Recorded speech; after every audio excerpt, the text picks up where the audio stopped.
some sort of a merit-based use system where you can have access to money or use money. We'll have to figure out some sort of a way around it, but it'll have to be some sort of like ethical thing that we all agree on. If I'm looking at it correctly, and I'm looking at all of these trends that lead to quicker and quicker access to information, more and more availability of that information, access to information becoming universal. Well, what's the money? Money's information. It's ones and zeros. That's all it is.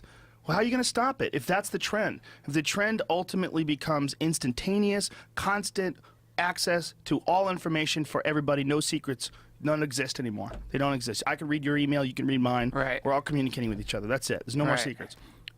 How does money fit in there? Unless we go back to fucking collecting clamshells and putting them on strings, and this is look how many knots I have on my string. That's what what it used to do. We're gonna have silver coins and shit. What are we gonna do? But I would question the premise that money ever was real. You seem to be saying that we're reaching a point where it will no longer be real, like bushels of gold. That's just symbolic too. I don't think money ever was anything more than agreement between people that we're all going to pretend this is real. It's true, right? Because locally, your money is different than someone in Greece. You go with your money there. There's some sort of exchange. You have to make an agreement. Do you accept my money? Well, I accept your money, but it's not really worth $1. How much is it worth over here? 75 cents. Yeah. God damn it! Yeah. But last month it was $1.25. Well, times have changed. We don't like your money as much anymore. And they make deals. Yeah, our central bank, who's staffed by people we don't know. I mean, there's a lot of mystery at the heart of that. We used to be able to go to Canada, and it was awesome. We'd do Montreal, and you'd get like $1.50 for $1, something like that. Yeah. And it was amazing. Like, food would be cheaper, everything would be cheaper. Like, oh, your money goes a long way in Canada. And then it shifted. And then the Canadians would come to America because the money would go a long way here. Their money was worth more than ours. Have you ever heard of Grant Morrison? Yeah. Do you know Grant? You should have him on the show, man. He's a genius. But refresh my memory. Grant Morrison he writes a bunch of incredible comic books. One of them I'm super into right now, graphic novels called The Invisibles.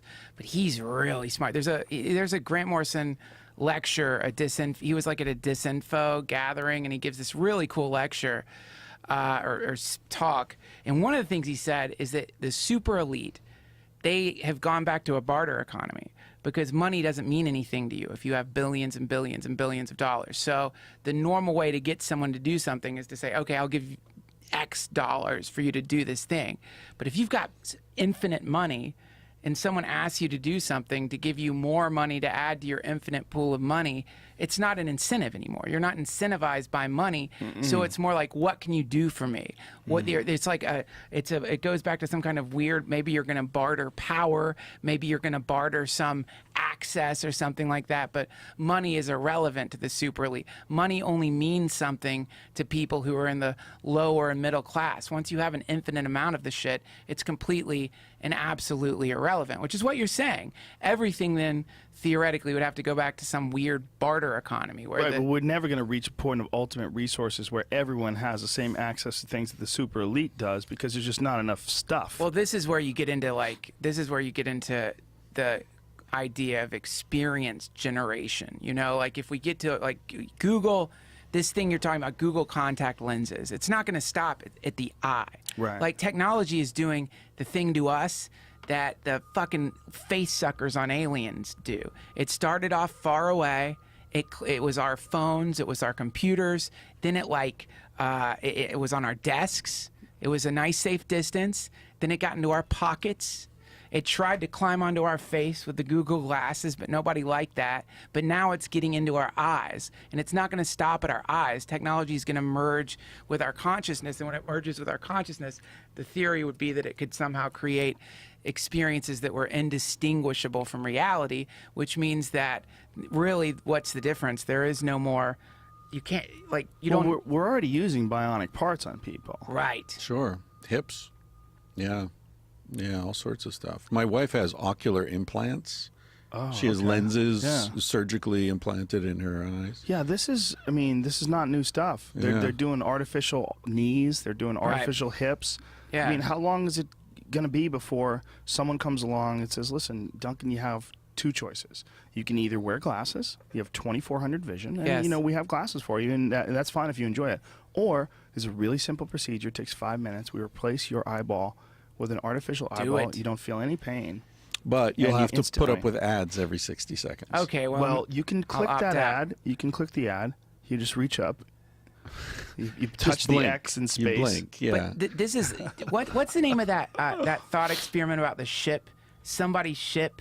You know, the one where it's like the idea is like a sailor is sailing across the ocean, and the mast, he needs to replace the mast, and so he replaces the mast, and then he replaces, I can't remember his name. You know what and I'm it's talking? a different ship It's a when he different ship. arrives. By the time he right. gets there, it's all new parts, but it's Right. still his ship. So it's like with technology, it's the same thing. Like, what Yep. if we keep replacing ours? There it is, the ship of Theseus. That's it. Yeah.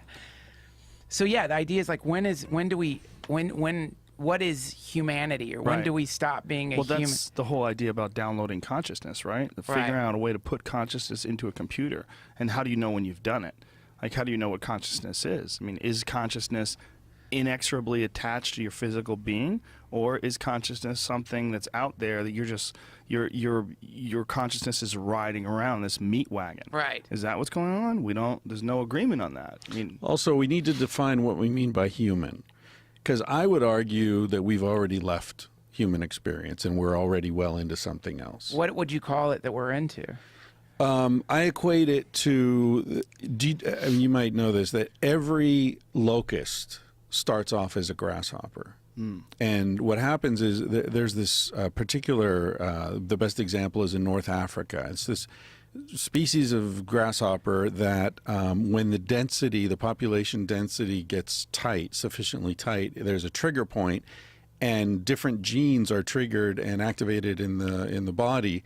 They're pre-existing genes, so it's the same DNA, but it changes the shape of the head, changes the legs, changes the coloration, and changes the behavior, and that's when they become locusts and swarm. And so I think that humans are like the grasshopper locusts, and I think that with agriculture we became locusts and started swarming, and we're well into swarm behavior at this point. And so for the sake of argument, I would say human, the way I would define it, is hunter-gatherer, which is 95+% of our time on the planet. That's human behavior. And what we are now is shifted into this other, you could say artificial, you could just say emergent behavior pattern that conflicts with our grasshopperness, right? And that we're suffering from. That's what this latest book is about. And so, I would say we're no longer human. It's like we're a bunch of poodles talking about when we stop being wolves, I'll tell you this, if I was a fucking locust and there was a grasshopper that's like, you're not a grasshopper anymore, I'd be like, awesome, because I can fly. I'm flying. I've evolved. This is our major disagreement here, is you want to be a grasshopper. I'm cool with being a locust. But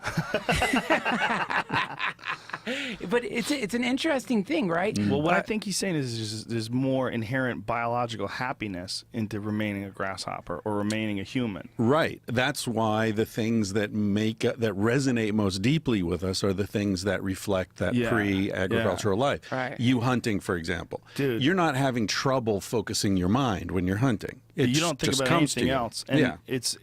you're tapping in. Have you ever caught a nice fish? You've gone Yes. fishing before. Yes, I You know have. that feeling when you catch a nice fish? There's a feeling, Yeah. there's a primal reaction. And I'm saying a nice fish because it's easier for people to accept, because it's a cold-blooded animal. Like there's something about like saying there's something about when you get a nice deer in your sights and you're ready to end its life. People are like, no! Yeah.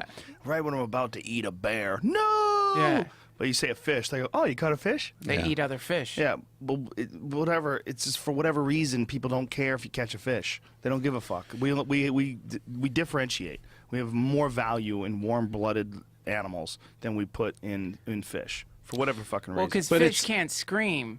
I mean, I think what is Mitch Hedberg's got that great joke, like, thank God the fish can't scream because the ocean would be the scariest place because you'd just be hearing Fish jacking each other. That's true. That's right. But there is something about their Yeah. expressionlessness that makes some Sure. people, I think. They don't take care of their young. That's a big one. Like this woman said that to me. One of the reasons why she eats fish, she doesn't eat chicken or any other animals. I go, why? She goes, well, fish don't take care of their young. I was like, damn, that's gangster. Yeah. She drew the line in the sand. And they eat each other. I They mean, do. they They're do. cannibals. Yeah. Like almost exclusively. I mean, almost universally. Like trout. One of the best ways to catch trout is with little baby trout Right. lures. They look like a trout. Yeah. Largemouth bass, little largemouth bass lures. Occasionally, you catch them with those. You know, they don't give a fuck. They're just here to eat. Yeah. Whatever they can eat. Yeah. Done. But No morals. but it's innately inherently meaningful is what I'm saying, right? And the Right. reason it's inherently meaningful is because that's the animal that we evolved to be. Yeah. And now we live in this society that's distracting us from that, trying to sell it back in little pieces. Maybe you can afford a hunting weekend in Utah at this Right. ranch. And what the hell was the point? Well, What- the what point we're is we've talking lost about something. losing the Oh, changing humanity. When do we stop humans. being Yeah. human? Yeah, Yeah. I think we already have. And I think that's the major fucking ailment of our time It's is that certainly we're a too part far. of it. It's a part of it. And I certainly think there's a series of reward systems in our bodies that are not getting checked off like they used to. Like rewards like fear, overcoming fear, Right. difficulty, physical exertion, Yeah. all these different things that people did. And then the thing of seeing the fish, catching the fish, like, oh, there's this Right. visceral genetic response to getting a fish. Like, you got it, now you're going to eat. And And your friends are going to eat. Yes. When you pull Yeah. a big fish out, you're like, there's this weird feeling where everybody you get a little charge. Like we had a successful gathering. You got something. Right. And now we can eat. And that's it's in you, built in. It's built into your system, and it doesn't exist when you go to the supermarket and you pick up that salmon steak that's already in saran wrap and it's already got the little styrofoam bottom that you don't feel a damn thing. You don't feel anything, but you get the same amount of nutrients. It's very strange what we've done.